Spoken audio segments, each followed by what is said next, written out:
You are listening to a free version of the Majority Report with Sam Steeder. To support this show and get another 15 minutes of daily program, go to majority.fm, please. The Majority Report with Sam Steeder. It is Thursday, June 21st, 2018. My name is Michael Brooks on a Michael Thursday, and this is the 5-time award-winning Majority Report. On today's program, how a reputation-laundering firm ruined its own reputation. The story of a London-based PR strategy crisis communications firm that worked for the Gupta family in South Africa and tried to save the kleptocratic presidency of Jacob Zuma, a right-wing Tory-aligned PR agency that fueled a pseudo-populist campaign, media campaign, in South Africa. Talking about that with the New Yorker's Ed Caesar. Also, family separations will persist under Donald Trump's new executive order. There is no language in the order of specifically how the thousands of children that have already been separated by this terrorist policy will be reunited with their parents. And nor does the order restore the old approach of not doing just that. The GOP fears chaos and confusion ahead of a House vote on Bob Gutlett's far-right immigration bill. Tech companies quietly work with ICE as the crisis continues. Companies like Thomson Reuters, Hewlett-Packard, Microsoft, Motorola Solutions, Palantir, as well as others. And Trump is going to empower Mick Mulvaney to target the social safety net across the board. And it's been a busy couple of days because the Trump administration has also just erased an Obama-era policy to protect the oceans of the globe. See, I'm just tired of voting for evil. I want to vote for what I believe in. The Senate rejects billions in Trump spending cuts as 2 Republicans vote no. Richard Burr and Susan Collins. And Scott Pruitt has spent a total of $4.6 million on security, including $1.5 thousand on tactical pants. I didn't know he was an Archer fan. And protests continue in Nicaragua. The rightward turn of Daniel Ortega is real, as is potentially a U.S. foreign influence and interference in Nicaraguan politics to dislodge their own enemy. And former President Luiz Inácio Lula da Silva has been appointed a football commentator for Brazilian TV network and will be writing and commenting on the games from prison, even as he still leads in the polls. Free Lula.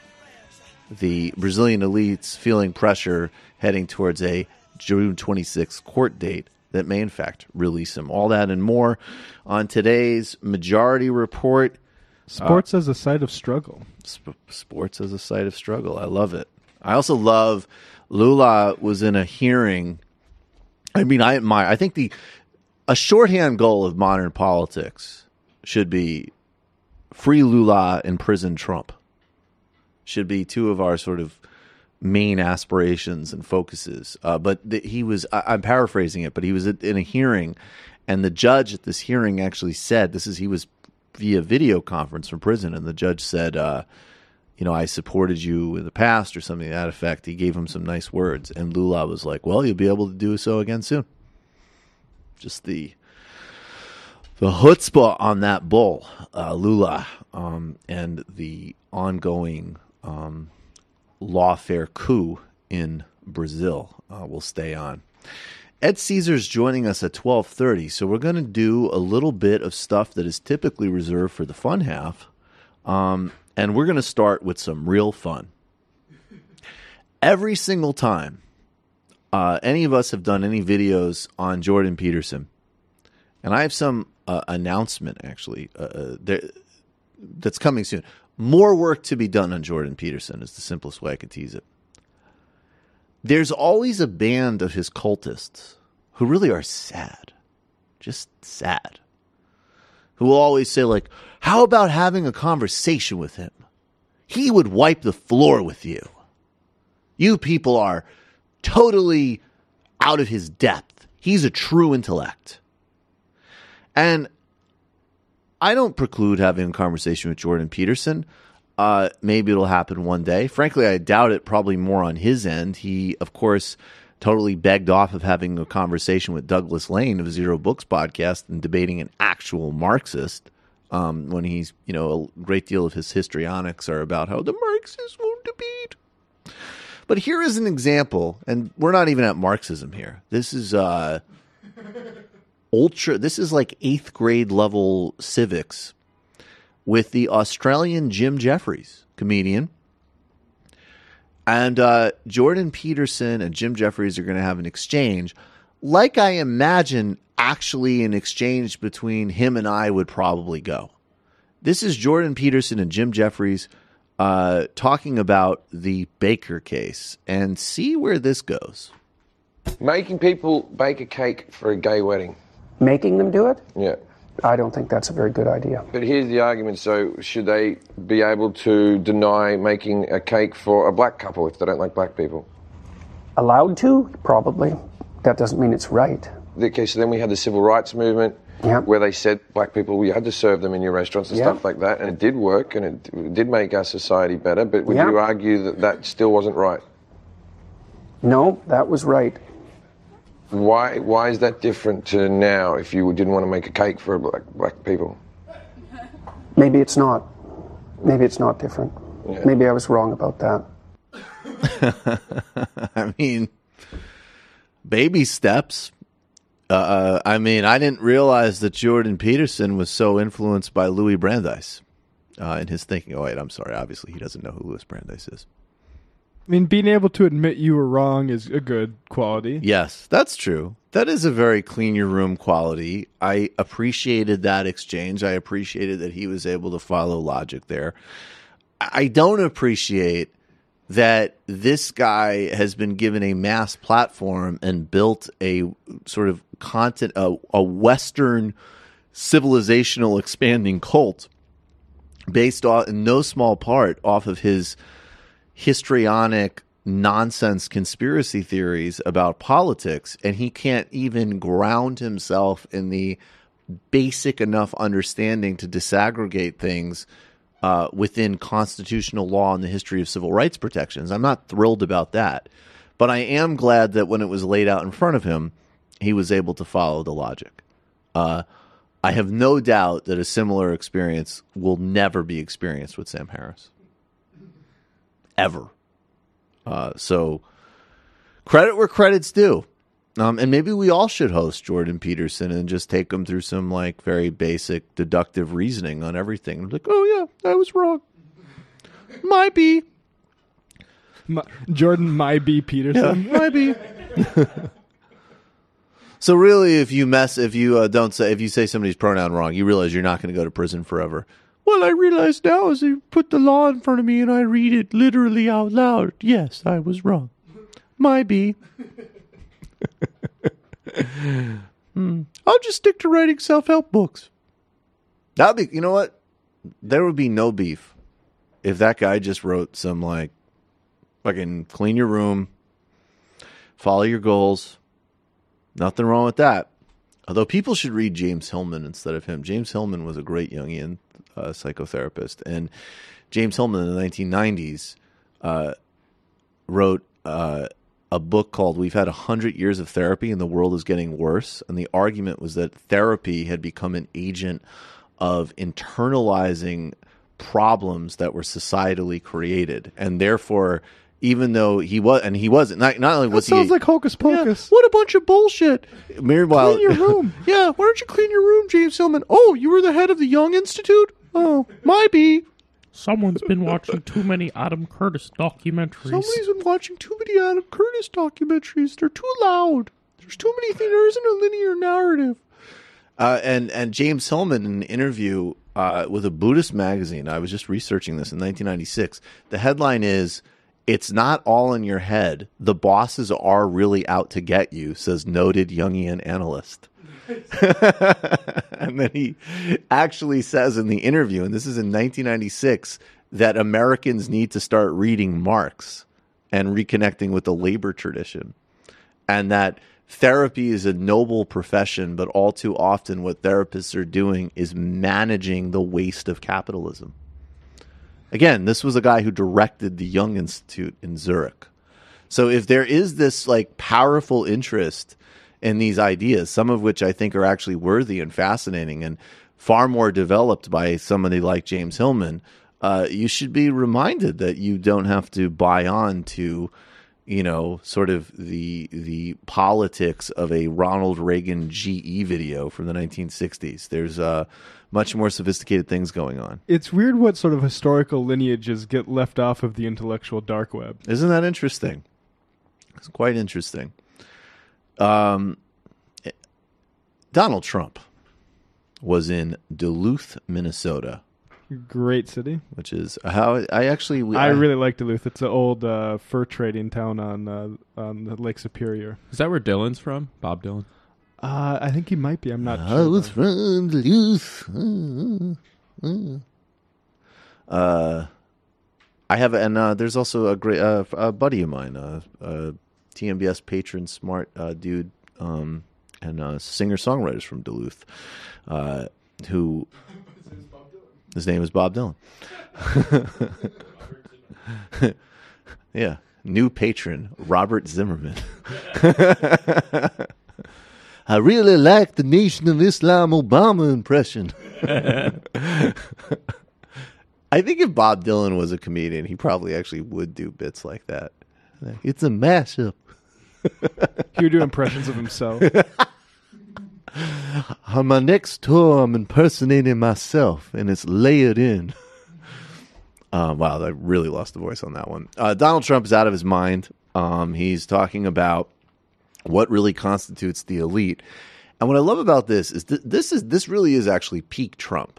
One, because, you know, he's a fascist and he's gearing up for re-election. He's a clown, vintage Trump clown fascism. Two, because he resents the elites and he knows that he likes to play to the rubes, but he also clearly resents the fact that he's not considered elite. It's all here. Let's check it out. This country has never seen. You know, we talk about the forgotten men and women. They're the smartest people. They work the hardest. They pay taxes. They do all of the things. And yet they were the forgotten people. And believe me, our people are the smartest and the hardest working. Smarter than anybody and the hardest working. White people. You know, a little thing I was talking about today. You ever notice they always call the other side, and they do this, the elite. The elite. Why are they elite? I have a much better apartment than they do.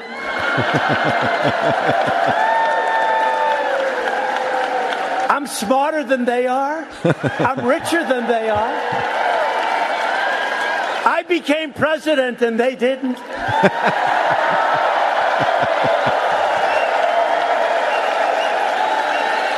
And I'm representing the greatest, smartest, most loyal, best people on earth. The deplorables. Remember that? The deplorables. Oh, God. Those are some of the worst people in the history of humanity, all assembled there. A bunch of mouth-breathing troglodytes with their pathetic, grotesque king. He is just a right-wing radio host, just riffing. And that's it. I was talking earlier in the day. You know, these guys, they don't even have good apartments. They have good apartments. They got nothing. But that's it. That is the fusion of, like, the hucksterism, obviously all the subtextual racial stuff about who pays taxes, who works, all of that. That's actually him doing a dog whistle, which is interesting. And then the hyper personalization, because I like when you realize, like, first it's like the elites, and then like Hillary, who I beat. Why don't we print out the map to show everybody? It's just like it's just collective psychosis. Now, speaking of an actual elite, Michael Bloomberg. Michael Bloomberg, who presided over the mass, Rudy Giuliani, racist crypto fascist, wanted to turn New York City into a corporate playground, and you could actually see some of the sort of nationalization of some of the things that Jeff Sessions. So there's, again, obviously structural problems, profound racial, class divisions and realities within policing, of course. It goes back to the roots, history, very foundations of what created police departments to begin with. And the policies go much deeper. But the specific unshackling and the specific, basically, cultural encouragement from the top to be abusive, to terrorize people, to be bigots, is the line from Giuliani to Trump is clear. And then Bloomberg came in, and Bloomberg was the sort of technocratic managerial face of let's make New York a totally priced out, inequality-riven playground for the global plutocracy and global oligarchy. And, Mike Bloomberg is obviously a caricature of a type of politics and stance that has no buy-in in the vast majority of the country, but is always going to be radically overrepresented in elite circles because of money, and because of a certain type of cognitive capture for, essentially just discredited neoliberal third way nonsense. So that's Michael Bloomberg. He is trash. His politics are terrible. And let's not go to the dum-dum end. On the other hand, he's committing to putting this figure that I had heard, and we'll see what the figure actually is. I had heard $80 million was when it was first announced yesterday to helping the Democrats win back the House. And he is going to support in gubernatorial races candidates from both parties, including John Kasich. Of course. And this is Bloomberg. I just want to, and I'll critique the reason. Look, I'll just briefly quote from his piece in Bloomberg. Change ahead. I've never much liked political parties. I've always believed that we should put our country before party. Too many politicians practice the reverse with terrible consequences for the American people. You mean like giving you tax cuts and deregulating Wall Street? If you mean that, I agree.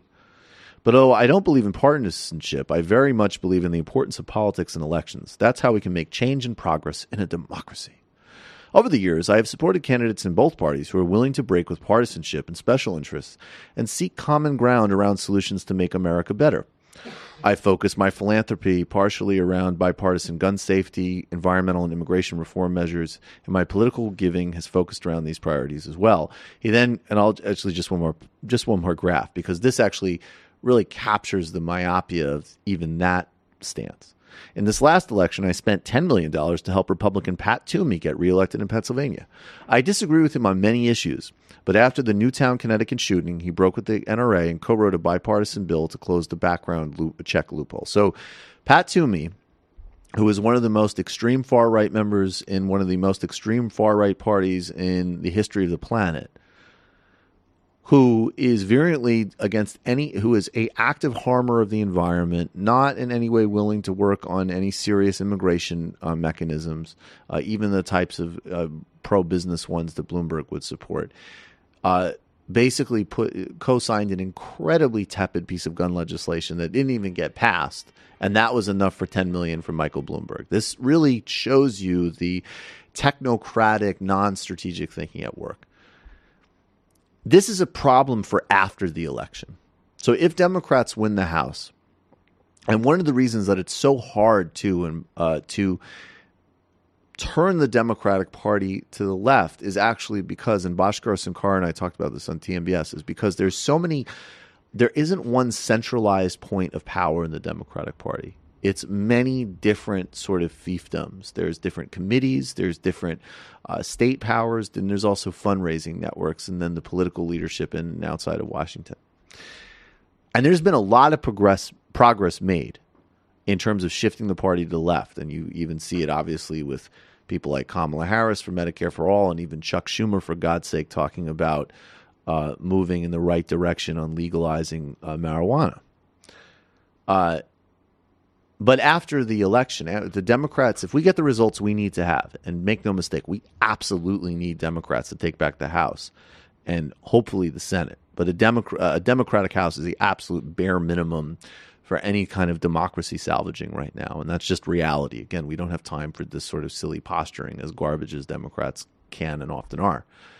The problem is after, when Michael Bloomberg wants his chips cashed in on another round of failed, discredited, oligarch-friendly centrism. But right now, this is a good thing. And we should be happy, even as someone who is going to have to fight Mike Bloomberg, the politics he represents, and the candidates he supports on a whole slew of the most important issues we face. The mechanics of that artillery being put in right now is undoubtedly a good thing for the specific concrete task that needs to be achieved in the moment. And I just wanted to do that segment just to demonstrate again that we can walk and chew gum at the same time. Is Bloomberg a political opponent? Obviously. Is his influence on the Democratic Party going to be negative and corrosive? Without a doubt. Is the fact that he's dumping a massive amount of money into something that is absolutely essential for preserving an even fighting chance of first some maintenance of democracy and norms? Yes. And then, of course, in 2020, actually reversing it and doing something real? No doubt. And also look out, because this, to me, indicates I'm sure he's thinking about running for president, and he might do the primary route. So we're definitely going to have to battle him. But this also should not be used as a dum-dum talking point to not support the essential task of Democratic control of the House right now, which is just anybody that would tell you that that isn't essential in 2018 is not should not be a verified political commentator. And that's how we should handle and approach those types of tensions. And this is what happens when you have to have a popular front. Is exactly. It's going to be a subsidy to some lamer parts of the side. Precisely. And the way we get to build to defeating that side is by holding back the rush now. I mean, just the lack of strategy that people had, that somehow if you open the floodgates to clown fascism, that would sort of have some type of boomerang effect to complete across-the-board victory. If we let the fascists have enough power, we'll have a socialist revolution. Yeah. I mean, it's never been true historically. So even Batista, for God's sakes, Batista was loosening up. That's one of the reasons Castro didn't stay in jail. Okay, we're going to take a brief break, and we will be right back with Ed Caesar of the New Yorker. We're talking about this really, really fascinating story of the Gupta family, Bell Pottinger, this British PR firm, and there's a lot of implications out of it for really the sort of global spin business. We'll be right back. Now,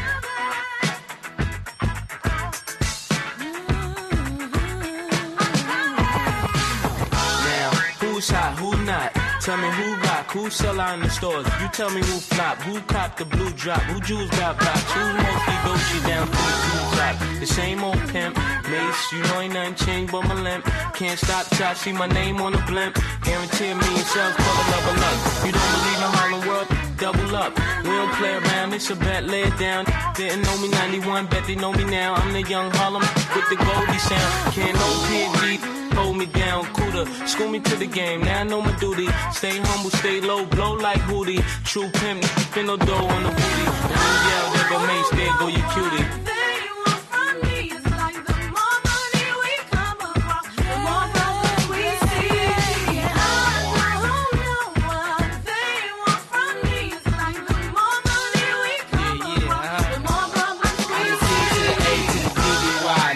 See me die and see me fly. I call all the shots, rip all the spots, rock all the rocks, cop all the drops. I know you're thinking now when all the ball stops. Never home, gotta call me on the yacht. 10 years from now, we'll still be on top. Yo, I thought I told you that we won't stop. Now what you gonna do with a school that got money much longer than yours, and a team much stronger than yours? Violate me, this a BO day. We don't play, mess around, be DOA. Be on your way, cause it ain't enough time here. Ain't enough lime here for you to shine here. Deal with many women, but treat down's fair. And I'm bigger than the city lights down in Times Square. Yeah, yeah, yeah.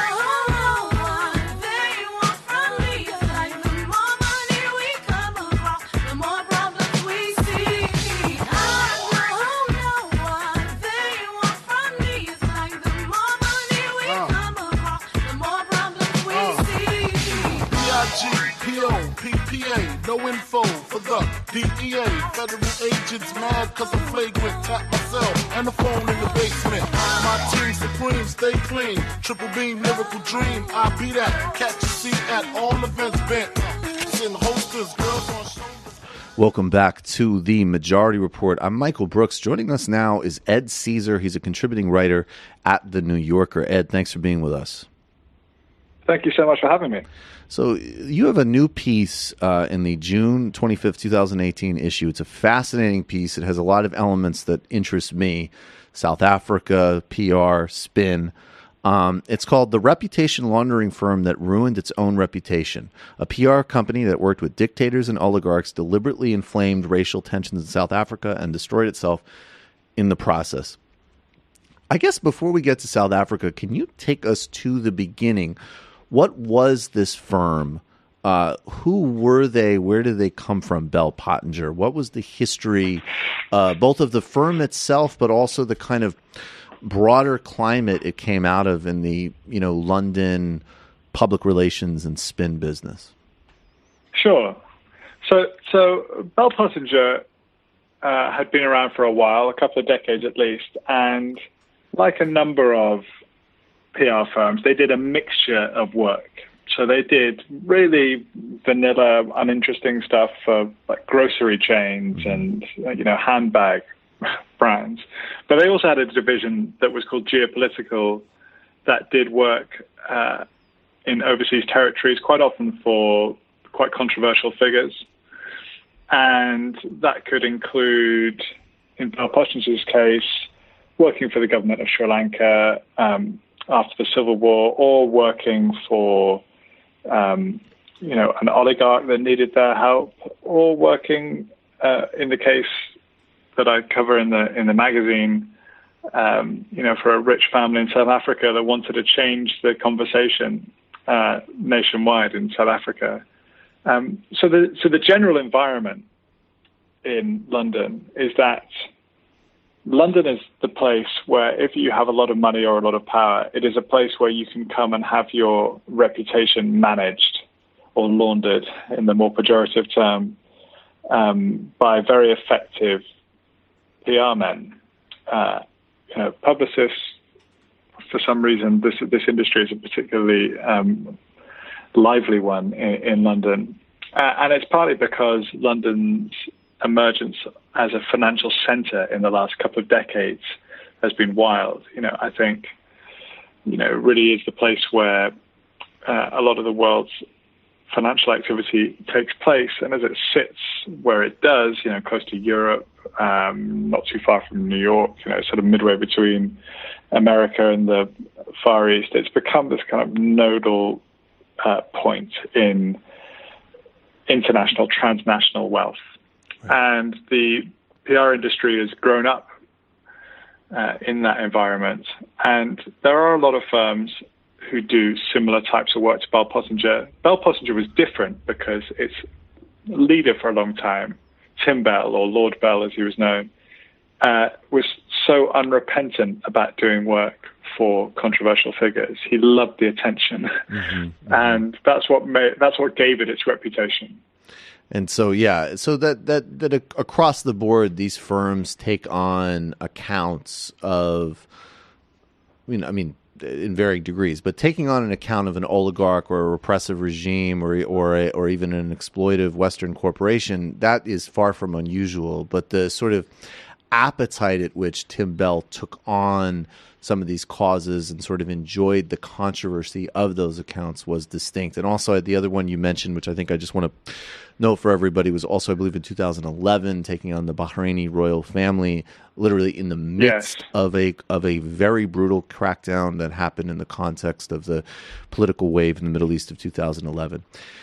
And also the other thing to note is that certainly Bell personally and the firm in general is pretty Tory or Conservative Party aligned, and that makes some of the themes that they distorted and exploited in South Africa very ironic, because they essentially generated it was a right-wing firm that generated the right's dishonest representation of what a left-wing campaign would be on behalf of South African oligarchs. So that being said, who are the Gupta family? What was their connection with former President Jacob Zuma?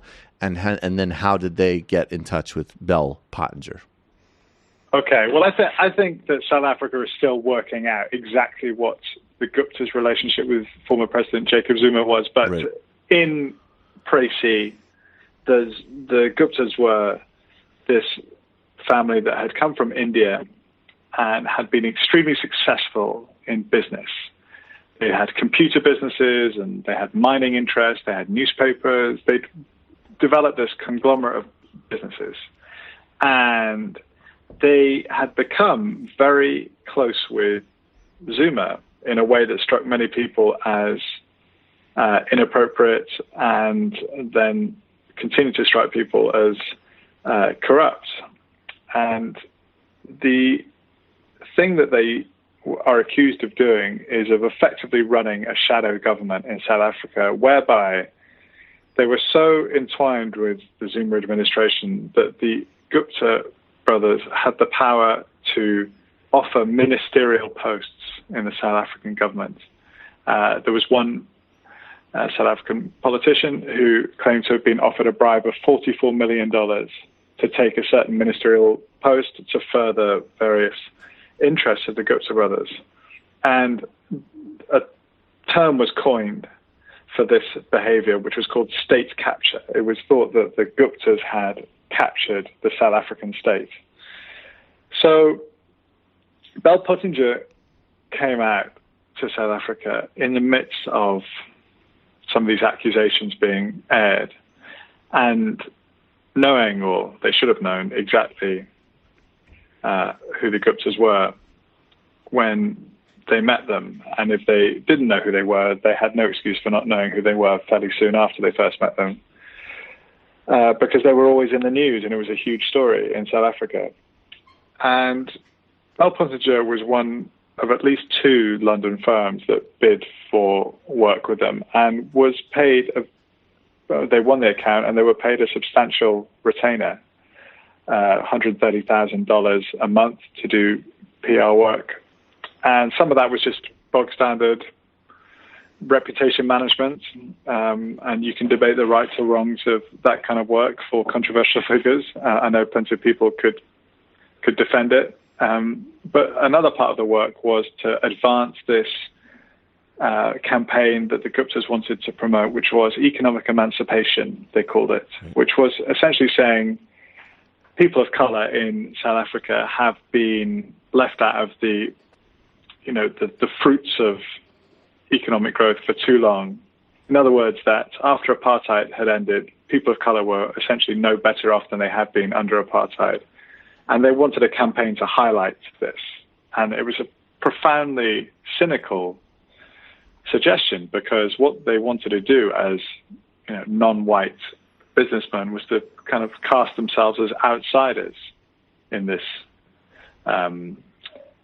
this new environment. And they also wanted to cast their opponents as upholding this system that favored whites over non-white South Africans. And Bell Pottinger did that work. And there's no doubt that there is a legitimate campaign or conversation to be had around economic inclusion in South Africa. The facts speak for themselves. It is a profoundly unequal country, but the cynicism with which this campaign was deployed and the people on whose behalf this campaign was employed and the tactics that were involved in the deployment of the campaign were all pretty odious. And eventually Bell Pottinger's tactics were exposed and they were pilloried. I actually do want to get to unpacking the distinctions there and the dynamics, because certainly this show obviously and I have a very, very left perspective, which is fascinating because I could also see a certain weaponization of a very distorted identity politics as well. But before we get there, I mean, just be a little bit more even specific when you talk about what they were doing. They came up with specific phrases that members of Zuma's cabinet started using. They used also some of the same tactics that people are very interested in now with regards to Cambridge Analytica. Get a little bit more into the specifics of the campaign.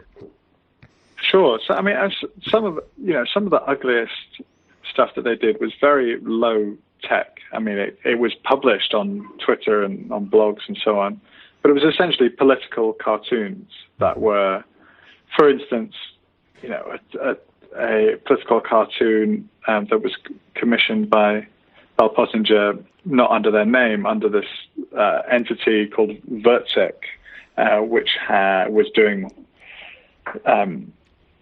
a lot of their work, this Twitter feed and blog site. And the cartoon showed a table groaning with food, at which various white business people were eating, while poor non-white South Africans ate the crumbs from the table. Like deeply racially inflammatory idea. And you're saying certain things about the people who are at the table, which may or may not be true. It struck many people that this campaign was totally poisoning what is a very fragile and delicate ecosystem in South Africa, in which these conversations need to be had, but in the right way. And it didn't seem helpful to anyone to have it in this way. They were also providing talking points for politicians about economic emancipation. They call it white monopoly capital. Right. That phrase came into prominence. So Bell Pottinger would deny having come up with the term, and I think that they're right in that. I think they certainly helped to popularize that term, white monopoly capital. Both them and the Gupta's own media empire helped to popularize that term. And white monopoly capital is this idea that, white-owned businesses and prominent white business people had seized the powerful business interests of the country for their own ends and had shut non-white South Africans out of it.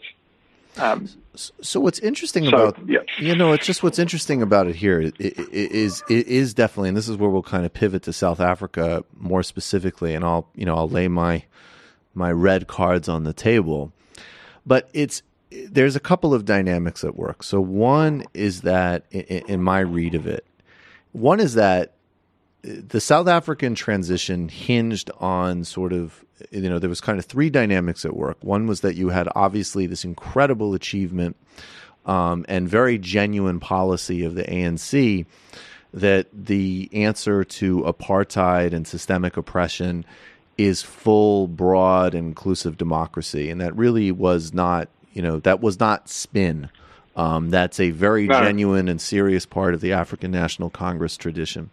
Then there was the reality that under the transition, and a lot of people who have gone on to be critics of Zuma, but people on the left, like Ronnie Casrils, who I've had the pleasure of interviewing several times, said, look, in the mid-'90s, the macroeconomic rule book of the global financial system meant that as soon as we achieved political liberation, we cannot follow through on the things that we did need to do, of course, in a nonviolent and strategic manner. But in fact, there does need to be land reform. There does need to be mass redistribution along, not only racial, but certainly class lines. And of course, there's a massive overlap in South Africa.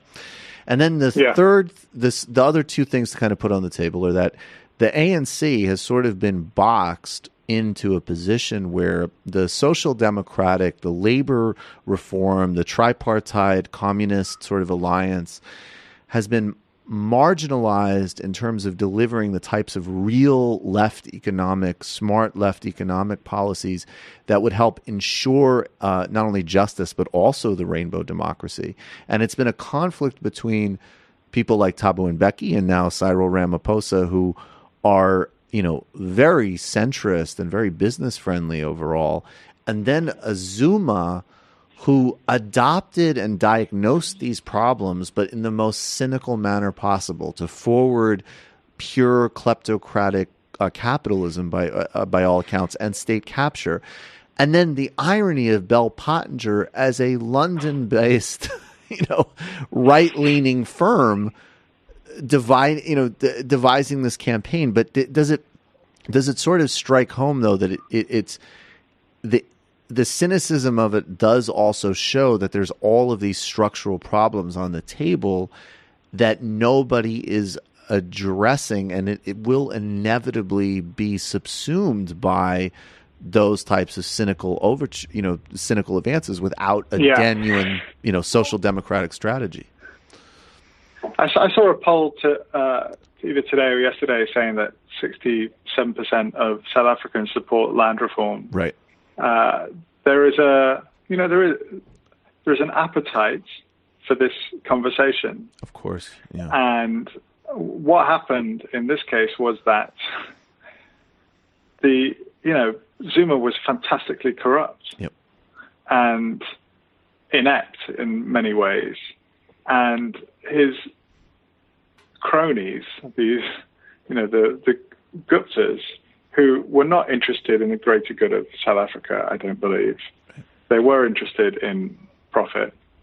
And, this argument has been deployed on behalf of people who are unworthy of it, in a sense. Right, yep. And I think it matters who's making those arguments. Yep. I am not a political reporter, but I just, to me, narrative is incredibly interesting, and when certain narratives gain traction, why they're doing so. This phrase "white monopoly capital" was used by Zuma and the Guptas to smear people who were trying to do good and interesting things. So they would say of a politician who is considered an enemy of them, well, he's in the pocket of white monopoly capital. Right. Which is it's a racial slur. They weren't doing a diagnosis of but of course somebody could come and say, obviously the next phase of South Africa's development means that the capital monopolies need to be broken up and there needs to be redistribution, and of course there is a racial component to that. Is totally different than the cynical, like you say, the cynical just sort of weaponizing and also using it to smear anybody who said anything about what they did. And that was that kind of ironic, weaponization of distorted identity politics. Yeah. If you took us back to London for a second, you said we kind of glossed over the other part of this story is just this ridiculous drama and very, very entertaining drama of these kind of, British, I guess, madmen, whatever we're going to call them. The firm gets into trouble through this account, and then it becomes basically this whole, just boardroom warfare. What's happening back at Bell Pottinger? So what happened was there was a long-running feud, well before this account ever came to the firm, between the two people at the top of Bell Pottinger, Tim Bell, Lord Bell of Belgravia, this famous and fantastically colourful figure in British public relations, and a much younger man who had a greater stake in the business called James Henderson. And Henderson wanted Bell out of the company because he thought he was a threat to the company, and they clashed just in simple personality terms from the moment they started working together. And Bell didn't want to go. And eventually Henderson won that mini battle in the summer of 2016 And according to the very, very many people who spoke to me for the piece and documents I've seen and a gathering of evidence, Bell made it his business to destroy what was left of Bell Pottinger. And he used the details of this South African account, which he himself had helped to win and run, as the explosion that he needed to put under the rest of the company that still bore his name. And in the final scene, or the penultimate scene of the story, he sits down with a former partner and very explicitly says, "I am taking my revenge." It's one of the most unusual, dramatic. It's not particularly subtle. Stories. It's not particularly subtle, but it's incredibly chilling. Right. I mean, that level of hatred. So that's the other part of this story. And what's interesting for me as someone who writes I write these long pieces for the New Yorker, and it's so interesting to see when these feuds start to impact beyond the walls of a company. This feud between these two rich white businessmen, had an effect on an entire nation, 10,000 miles away, and it's kind of unforgivable, really, that this spilled over in that way. And now there's another firm that's sort of arisen out of this as well. Right. Where, there's that, and then there's also that some of this potentially spilled over into Cambridge Analytica. Could you touch on those two things as well? Sure. Yeah. So there was the area of Bell Pottinger that did a lot of this geopolitical work was called Bell Pottinger Geopolitical, and a former partner there for very many years was someone called Mark Turnbull, who was, in fact, one of the people who was caught on camera recently bragging about Cambridge Analytica's work on foreign elections. And, he had worked in Iraq and South Africa for Bell Pottinger before he went to Cambridge Analytica. And it's just interesting. It is noteworthy to see how the tactics are kind of continued from one place to another. And then the other part of the story is that a group, Tim Bell's faction from Bell Pottinger, when they were kicked out, went and started their own organization called Sans Frontières, which is, if you think deeply about it, it's a kind of an outrageous name for outrageous. For a Africa-focused, London-based PR firm, yes. Well, they may not call themselves Africa-focused. But they have a lot of Africa clients. They're definitely international. Yeah, international, for sure. So. I mean, it was the previous name for Bell Pottinger Geopolitical, and they would argue that they've got every right to use the phrase, but I know that Médecins Sans Frontières were not particularly happy about them having the name back. Well, they have every right, and we have every right to be a bit disgusted if we choose to be. Is there a broader? I mean, I guess it's sort of like these examples. You can always find the most flashy example, and certainly someone like Tim Bell makes, it's part of what makes your story, is so well written and engrossing and fascinating. And there was a lot of, the firm was censured by, a sort of PR group association and so on. But, how much do they really, they might stand out. There's some funny lines from other PR firms about, that's a Bell Pottinger client. But more broadly, and particularly in the UK, Tony Blair even was doing essentially some, comm services for Kazakhstan. How much of this is just, and in Washington, there's more strictures on lobbying, but certainly people foreign lobby for almost any government on the planet. Short of North Korea, that might actually change in the next couple of years if things go. It might change. Yeah, I'm sure. I'm sure some people are thinking up their bids. Yeah, I have no doubt. So, what's the big? Is there a bigger picture here in terms of what governs this industry and how we think about it? Well, I think nothing governs it. Right. But as long as there are people with money and power, they're going to want their reputations to be as good as they can possibly be. Right. And that's why it's going to be a perennially interesting story to me, that people can come to see a nice man who went to a good school in London, and they go into a very respectable-looking office, and they tell, well, we can make certain things go away for you, we can make certain issues move down the agenda, we can possibly get you a couple of pieces in the newspapers here and there. We can guide you to a softer, nicer place than the one you're in now. That's not going to change. There's no way you could regulate it, I don't think. It will just shift shape. And there was a moment in which, when I was reporting this story, when one of my sources, sent me this quotation from C.S. Lewis, and I sort of puzzled over it for a while. And it's a quotation about evil, and he said, "I live in the managerial age, in a world of admin, and the greatest evil is not now done in those sordid dens of crimes that Dickens loved to paint."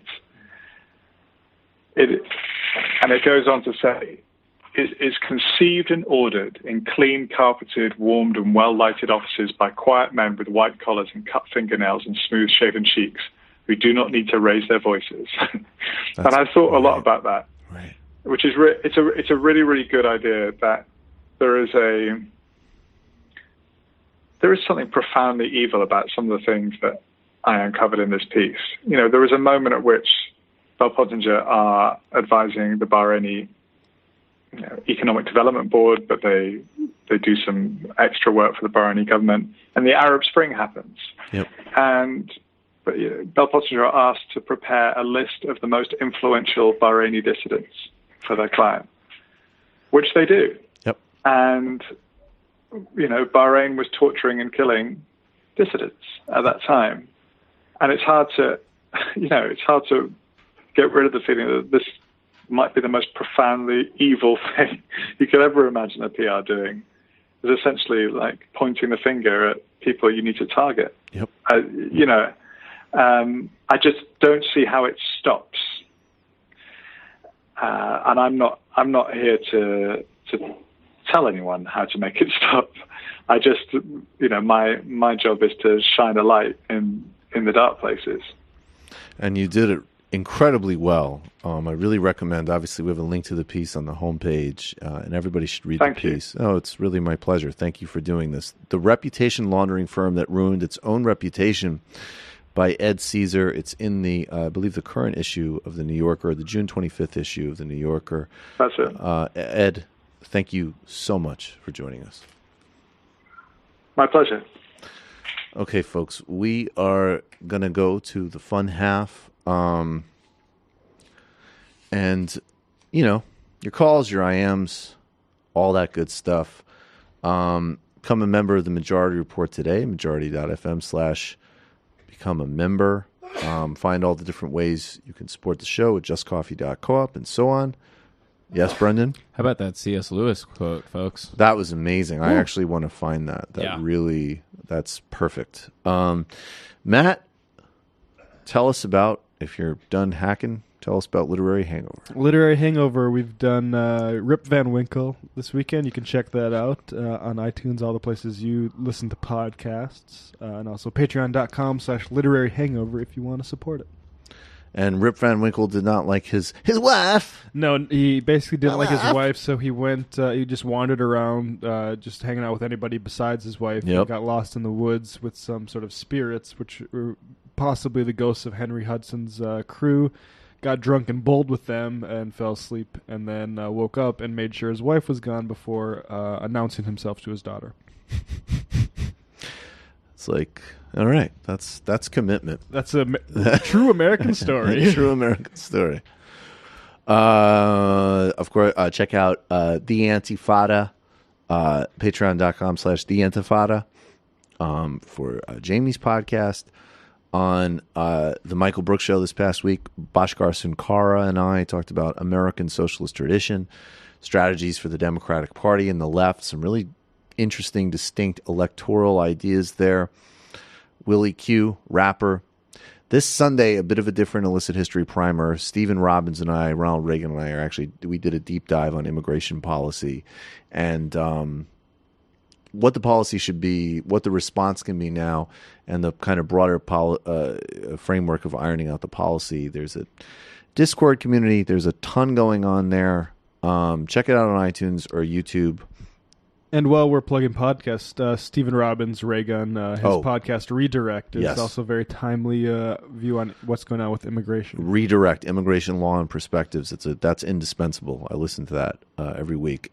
Get the whole thing from me at patreon.com/TNBS, patreon.com/TNBS. We are now well past, that 2,000 patrons is in the horizon. That's very exciting for us and also very terrifying for our stomachs. 646-257-3920, 646-257-3920. We will see you in the fun half. You are in for it. All right, folks, 646-257-3920. See you in the fun half. Are you ready?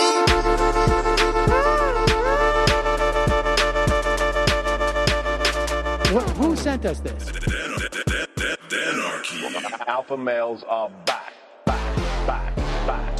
Boy is back. And the alpha males are back. Just as delicious as you can imagine. The alpha males are back.